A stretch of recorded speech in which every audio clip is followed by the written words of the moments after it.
நாகா சைத்தன்யாவை காதலித்து திருமணம் செய்து கொண்ட நடிகை சமந்தா 4 வருடங்கள் சேர்ந்து வாழ்ந்த நிலையிலும் குழந்தை பெற்றுக்கொள்ளாம இருந்த நிலையில இருவருக்கும் மனக்கசப்பு காரணமாக விவாகரத்து செய்து பிரிந்து விட்டாங்க.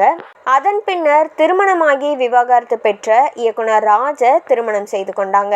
எங்கள் தங்கள் படம் பாக்ஸ் ஆபீஸ்ல முதல் நாளே தூள் கிளப்பிய சந்தோஷத்தை சமந்தா தனது 2வது கணவருடன் கேக் வெட்டி கொண்டாடிய போது அவருடைய பேபி பம்ப் தெரிந்து விட்டதுன்னு சமந்தா கர்ப்பமா இருக்கிறாங்கன்னு சோசியல் மீடியாவில் ரசிகர்கள் கொண்டாட ஆரம்பிச்சிருக்காங்க.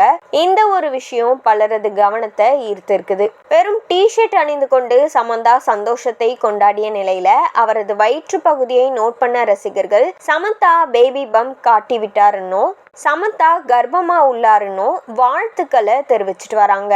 நடிகை சமந்தா சமீபத்துல சென்னைக்கு ப்ரமோஷன் நிகழ்ச்சிக்கு வரும்பொழுது முதலமைச்சர் விஜயை சந்திக்கும் போதும் அவருடைய தோற்றத்தை பார்த்த ரசிகர்கள் இது போல சந்தேகம் கொள்ளல.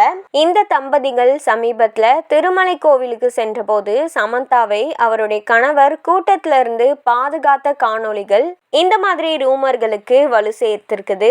இந்த நிலையில நடிகை சமந்தாவுடைய கர்ப்பம் குறித்த செய்தி உண்மைதானு அவரது செய்தி தொடர்பாளர் உறுதிப்படுத்தியிருக்கிறாங்க.